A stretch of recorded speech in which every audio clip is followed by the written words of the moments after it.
الحمد لله رب العالمين والصلاة والسلام على رسوله الكريم وعلى آله وصحبه أجمعين.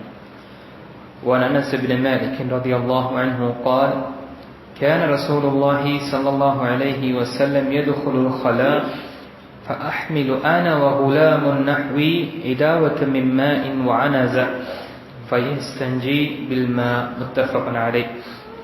وعن المغيرة بن شعبة رضي الله عنه قال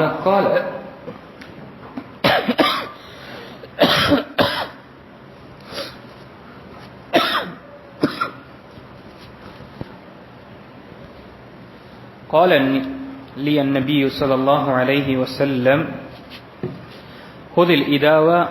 فانطلق حتى توارى عني فقضى حاجته. متفق عليه.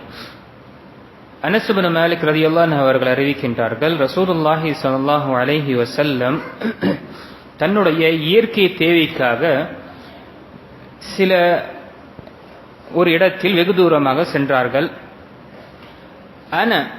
நானும் அனஸ் இப்னு மாலிக் ரலியல்லாஹு அன்ஹு அவர்கள் கூறுகின்றார், நானும் என்னை போன்ற ஒரு வாலிபன் இருவரும் தோலால் செய்யப்பட்ட தண்ணீர் பையையும் ஒரு பூன் போடப்பட்ட தடியையும் கொண்டு சென்றோம்.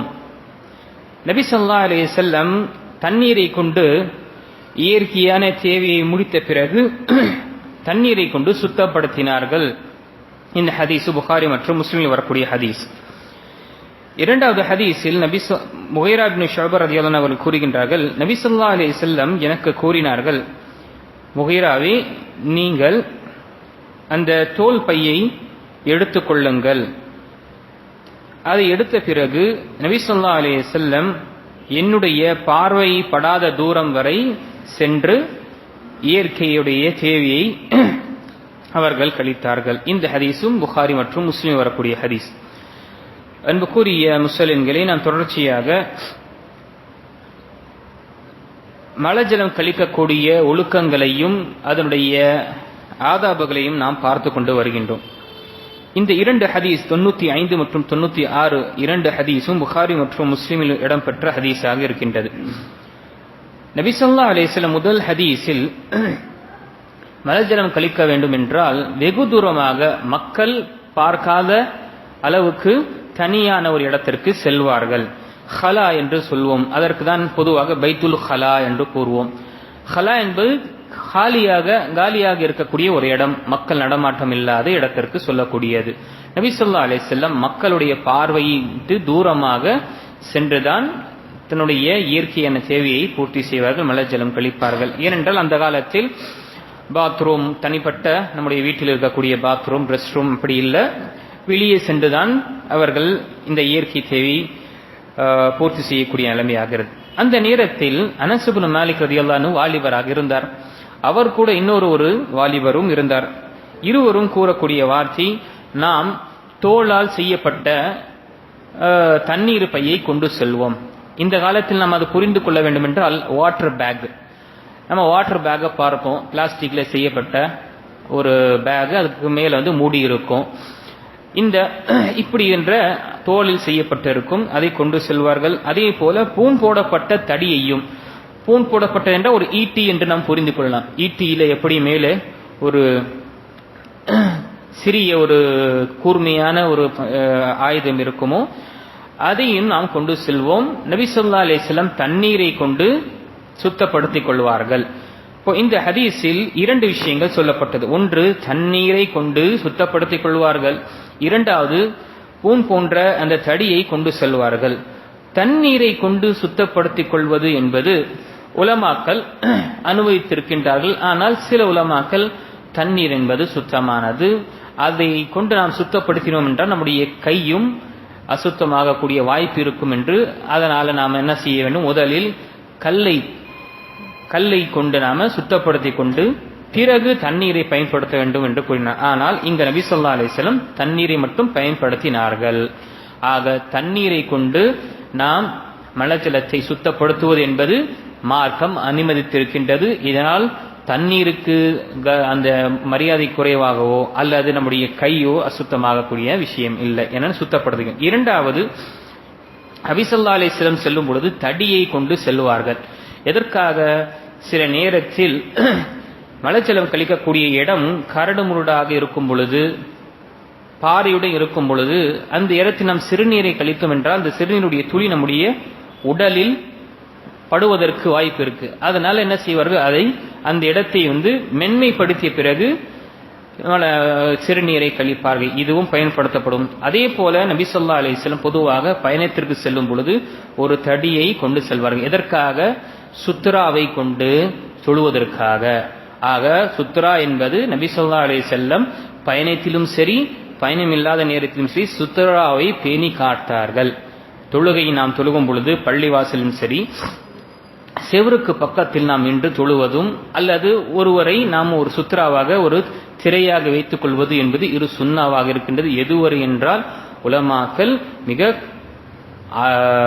வலியுறுத்தப்பட்ட ஒரு சுன்னாவாக இருக்கின்றது என்று கூறுகின்றார்கள். ஆக எப்பொழுதுமே நாம் எந்த பள்ளிவாசலும் சரி தொழுகும் பொழுது நமக்கு முன்னால் ஒரு திரை இருக்க வேண்டும், நமக்கு ஏதாவது ஒரு தடுப்பு என்ற விஷயம் இருக்க வேண்டும். அது நம்முடைய செவுராக இருக்கலாம் அல்லது நாம் ஒருவருடைய பின்னால் நின்று நாம தொழுது கொள்ளலாம். அது இல்லாமல் நாம 2வது சஃப் 3வது சஃப் அல்லது கடைசி சஃப்ல நின்றுட்டு தொழுதோம் என்றால் வரக்கூடிய மக்களுக்கு சிரமமாகும். அங்கிருந்து கடப்பதனால் நம்முடைய தொழுகை உடைய நன்மைகள் அதோடைய குறைவு ஏற்படலாம். ஆக நபி ஸல்லல்லாஹு அலைஹி வஸல்லம் பாருங்க, இங்கு அனஸா என்று சொல்லக்கூடிய தடியை கொண்டு செல்வார்கள்.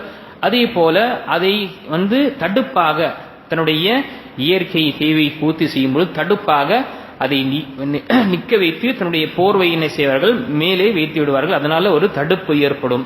ஆக நிறைய பலன்கள் இருந்தது அந்த விஷயத்தில். நபி ஸல்லல்லாஹு அலைஹி வஸல்லம் அதை பேணி காத்தார்கள். இந்த ஹதீஸில் 2வது விஷயம் சொல்லப்பட்ட விஷயம், தண்ணீரை நபி ஸல்லல்லாஹு அலைஹி வஸல்லம் தண்ணீரை கொண்டு தன்னுடைய இயற்கை மலஜலம் கழித்த பிறகு சுத்தப்படுத்துவதற்காக பயன்படுத்தினார்கள்.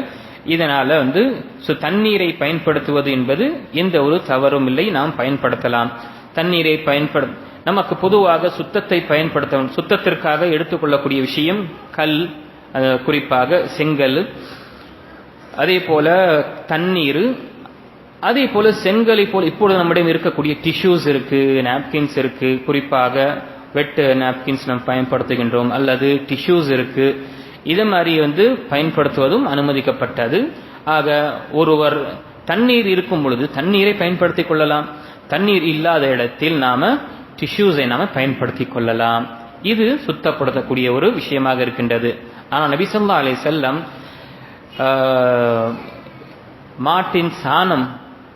மாட்டின் சாணத்தை கொண்டு சுத்தப்படுத்தார்கள் என்று கூறினார். ஏன்னா காய்ந்த பிறகு பொதுவாக இங்கு நாம வரட்டிக்காக நெருப்பாக மக்கள் பயன்படுத்துகின்றார்கள். அதை நீங்கள் சுத்தத்திற்காக பயன்படுத்தாதீர்கள் என்று நபி ஸல்லல்லாஹு அலைஹி வஸல்லம் கூறினார்கள். அதே போல எலும்புகளை கொண்டு நீங்கள் சுத்தப்படுத்திக் கொள்ளாதீர்கள் என்று கூட நபி ஸல்லல்லாஹு அலைஹி வஸல்லம் தடுத்தார்கள். என்ற இந்த இரண்டும் ஜின்களுடைய உணவாக, சாணத்தை அல்லாஹு தஆலா அவர்கள் ஜின்களுடைய கால்நடைகளுடைய உணவாக அல்லாஹு தஆலா ஆக்குவான். அதே போல எலும்புகளில் அல்லாஹு தஆலா அவர்களுக்காக கரியை அல்லாஹ் தஆலா ஏற்படுத்தி அவர்களுக்காக உணவாக அல்லாஹ் தஆலா கொடுப்பான் என்று நபி ஸல்லல்லாஹு அலைஹி வஸல்லம் கூறினார்கள். ஆக இந்த விஷயத்தை நாம நினைவு கொள்ள வேண்டும். அதே போல இது முக்கியமான விஷயம், நாம் நம்முடைய இயற்கை தேவைக்காக செல்லும் பொழுது தூரமாக பொதுவாக பஸ்ல செல்லும் பொழுதும் சரி பயணத்தில் செல்லும் பொழுதும் சரி பாத்ரூம் இல்லாத இடத்தில் நாம மக்களுடைய கண் பார்வையிலிருந்து தூரத்தில் சென்று நாம் நம்முடைய இயற்கை தேவையை பூர்த்தி செய்ய வேண்டும். மக்களுக்கு மத்தியிலோ மக்களுக்கு முன்னாலோ நாம் செய்யக்கூடாது. இந்த விஷயத்தில் நான் இங்கு பதிவு செய்ய விரும்புகின்றேன். குழந்தைகளையும் நாம நம்முடைய வாசலுக்கு முன்னால் உட்கார வைப்பதோ, குழந்தைகளுக்கு நம்ம ரோட்ல உட்கார வச்சு அவர்களுக்கு மலஜலம் கழிக்கக்கூடிய இந்த பழக்கத்தை நாம விடணும். ஏனென்றால் இது பொதுவாக ஒரு குழந்தைகள் தான் என்று நினைக்கின்றால் இதையும் நாம செய்ய வேண்டாம். மாசுபடுத்துவது என்பது இது நல்ல விஷயம் இல்லை. இதனால் எல்லாருக்கும் சிரமம். ஆக நாம் வெளியே செல்லும் பொழுது தூரமாக சென்று நம்முடைய இந்த குறிப்பாக இயற்கை சேவையை நாம் பூர்த்தி செய்ய வேண்டும். இது ஆதாபுகள் இந்த ஹதீஸ் 2 ஹதீஸ்கள் சொல்லப்பட்டது. அல்லாஹ் தஆலா சொல்லக்கூடிய இந்த விஷயத்தை இந்த ஆதாபுகளை பேணி நாம் அல்லாஹு தஆலாவுடைய பொருத்தத்தை அடையக்கூடிய தௌஃபீக் நமக்கு கொடுத்தருள்வானாக. ஆமீன். வாஹிரு தாவானா அனில் ஹம்துலில்லாஹி ரப்பில் ஆலமீன்.